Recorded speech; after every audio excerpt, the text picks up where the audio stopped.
If you're in content marketing or SEO, you know that great content starts with great ideas. But the thing is, coming up with fresh, relevant blog post ideas can be hard, especially when you need to keep serving readers and ranking well on Google and are working to a set content calendar. Trust me, I know. In this video, I'm going to look at 5 practical strategies to generate blog content ideas that I use myself to keep the ideas and the content flowing. Before I dive in, if you're wondering how to keep the content that you create relevant and standing out in the face of AI, you need our video on information gain in content.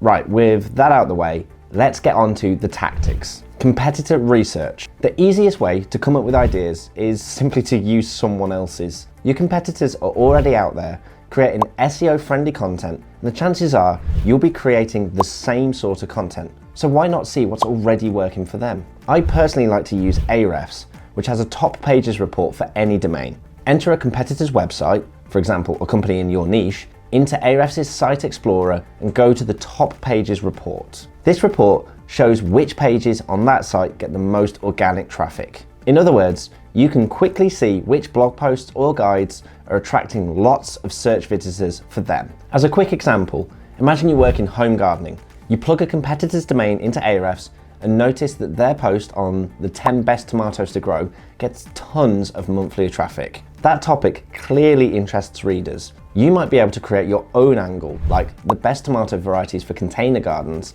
to tap into that same interest without producing the exact same post. This way, you're not reinventing the wheel, you're building on topics already proven to attract searchers, and you're undercutting your competitors at the same time. It's a complete win-win. Talk to your sales and support teams. Another strategy is to tap into your own team's knowledge. Your sales reps and customer support staff hear directly from customers all the time. They know the common questions and the biggest pain points that people have about your product or industry. So reach out to them and ask, what questions are we always answering? Or what problems do users mention most often? Those answers can reveal perfect blog topics for you, as you know the queries that they're covering are coming from a highly qualified audience. They're already your customers after all. The blog content ideas can run the full range from questions that are very specific to you, your product or your service. For example, if you're SaaS, it might be how your tool integrates with another one, all the way through to broader industry questions. At this point,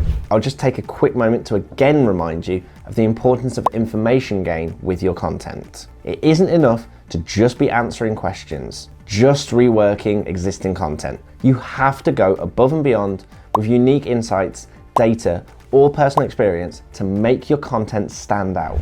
Use Google Search Console data. Don't forget your own Google Search Console, GSC data. GSC shows the actual search queries that bring people to your site, even for related terms that you didn't intentionally target. By digging into the performance report, you can find keywords where you get lots of impressions, but not many clicks. These are opportunities to create or optimize content. For example, maybe you have a page about local SEO tips, and in GSC, that you notice it appears for searches like Google My Business Optimization or map listing strategies, even though you didn't specifically target those particular phrases. That tells you that there are people searching for those terms. You could use that insight to create brand new content on those topics. This has actually come up for us quite a few times, where we'll produce a pillar post addressing a broad term, like the ultimate guide to local SEO. But then we see enough search data suggests that we can actually produce a post specifically about NAP or local directories, for example. Try question-based tools like AnswerThePublic and AlsoAsked.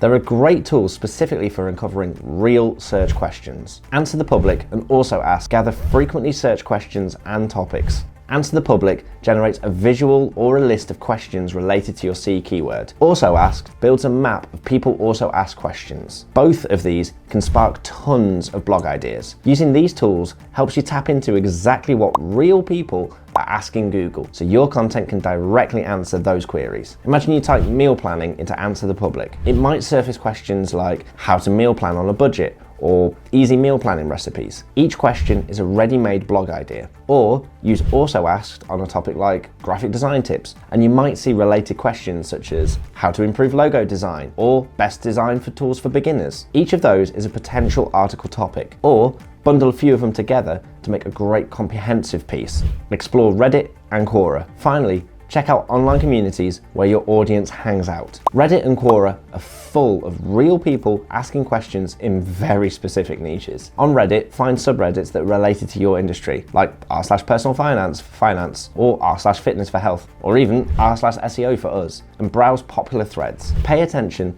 to the questions people ask and the topics that get discussion. If someone on r/SEO asks a question like, is FAQ schema useful in 2025, and there are plenty of replies, and even some disagreement perhaps, then it's a great option for a potential post. On Quora, search for questions in your field as well. For example, you might see a question like, how do I start a successful Etsy shop? If you offer e-commerce advice, that's content that's begging to be written. Engaging with these platforms not only gives you ideas, but also shows the exact language and concerns that your audience uses and has, which makes your content even more relevant to them. Remember, with all of your content, and especially these question-based informational posts, AI is always on the horizon, potentially hoovering up the clicks that you could gain from it. This doesn't mean that you should abandon creating this kind of content though. You can use information gain to make your content the most valuable resource available and benefit both from actual clicks and also being cited and linked to in the AI responses. The pool of clicks may be shrinking, but they're still as valuable as before. Bonus strategy,